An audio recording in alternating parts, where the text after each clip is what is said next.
Pardon? Junior, micro. En ta langue, qu'est-ce qu'on dit?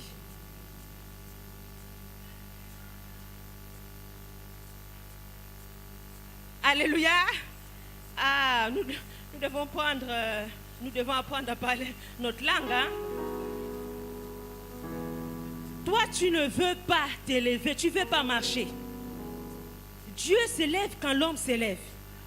Une fois, il y a un frère qui nous a embêtés. Il a embêté papa. Soutiens-moi, je veux me marier. Et il ne travaille pas. Soutiens-moi, je veux me marier. Papa lui dit, bon d'accord, on va te soutenir. Mais après le mariage, comment tu vas faire pour nourrir la femme? Quand il y aura les enfants, tu vas encore appeler. Non, papa, le Seigneur agira. Bon, on a fait notre part. On l'a soutenu. La femme s'est retrouvée enceinte. Un enfant. Mais jusqu'aujourd'hui, passe des moments difficiles. Un jour, ce frère est parti rendre visite dans une famille. On lui a donné un billet, je pense 500, quelque chose comme ça. Elle dit que bon, ma femme se débrouille souvent. Il a acheté le manioc. Il sait que la femme se débrouille souvent, il fait des petits trucs. La femme voit le mari qui arrive avec le manioc. Il dit, ah bon, depuis là tu ne veux pas travailler, c'est moi qui me débrouille tous les jours. Tu as amené le manioc, aujourd'hui tu vas manger ton manioc là sans rien. La femme a pris la nourriture qu'elle avait préparée, elle a cachée. Alléluia. Et quand on a appris cela, c'était triste. Mais papa avait prévenu que oui, on va te soutenir. Plusieurs fois, nos frères, nos sœurs, nous ne voulons pas nous lever, nous ne voulons pas faire quelque chose. Nous attendons que Dieu descende du ciel. Mais Dieu descend au travers de ton courage. Dieu descend au travers de tes relations. Dieu descend au travers de ta bouche.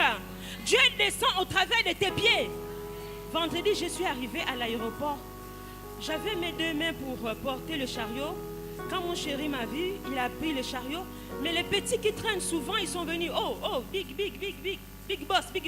Il est venu, il a pris le chariot. Jusqu'il a pris le taxi pour nous. Papa lui donne 500 francs. Il dit, mère, s'il vous plaît, 5 euros. Donc je dis, mais non, mais on vous a déjà donné 500 francs. Je n'ai pas un billet de 5 euros. Bon, même les pièces, je vais seulement les euros même. Papa lui dit, ah, donc ce sont les euros qui t'intéressent.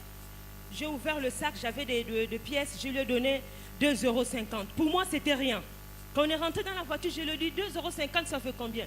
Il a dit, mais ça fait dans le 1000 ou 1300. J'ai dit, ah, donc je lui ai donné plus que toi, tu lui as donné. Alléluia. Il est intelligent.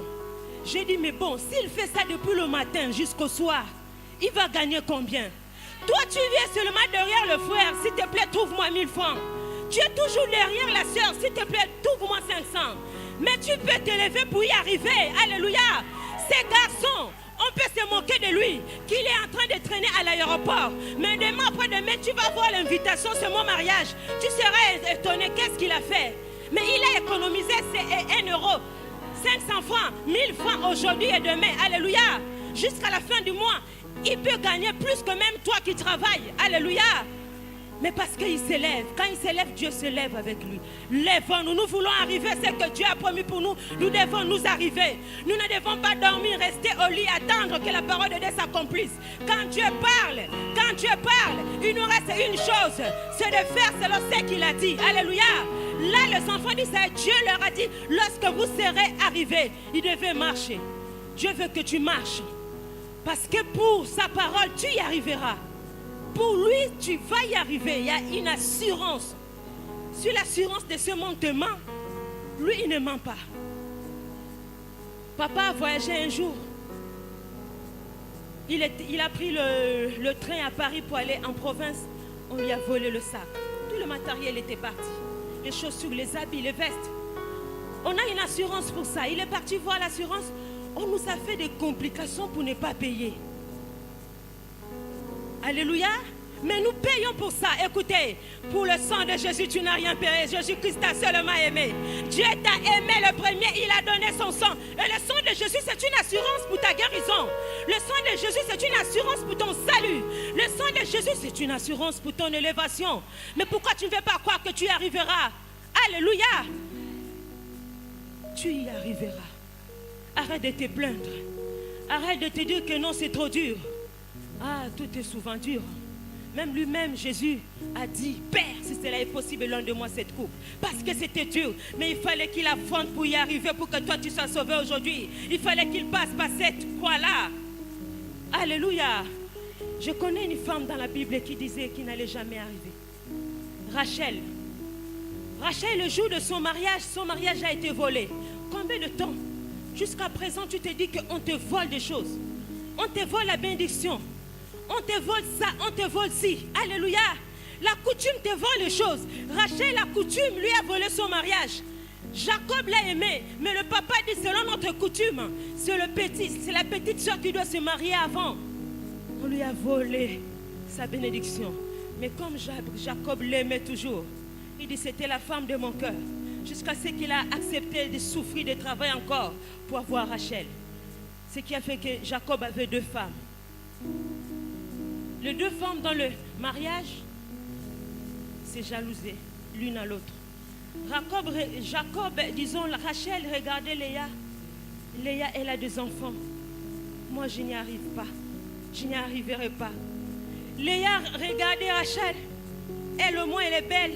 Jacob l'aime. Parce que la Bible dit que Jacob aimait Rachel plus que Léa. Léa, ça lui faisait mal. Écoute, je t'ai fait des enfants, mais tu ne m'aimes pas. C'était quelque chose qui tourmentait son cœur. Qu'est-ce qui tourmente ton cœur jusqu'à présent? Malgré le mariage, mais elle n'était pas satisfaite. Il y avait un manquement. Tu as accepté Jésus, tu t'es dit que jusqu'à aujourd'hui, il y a un manquement dans ta vie. Mais Dieu veut te rassurer que tu y arriveras. Ne regarde pas ce manquement. Il est celui qui comble le vide de ton cœur. Alléluia. Il est le seul qui peut combler le vide de ton cœur. Léa était dans le pleur tout le matin. Léa enviait Rachel. Rachel enviait.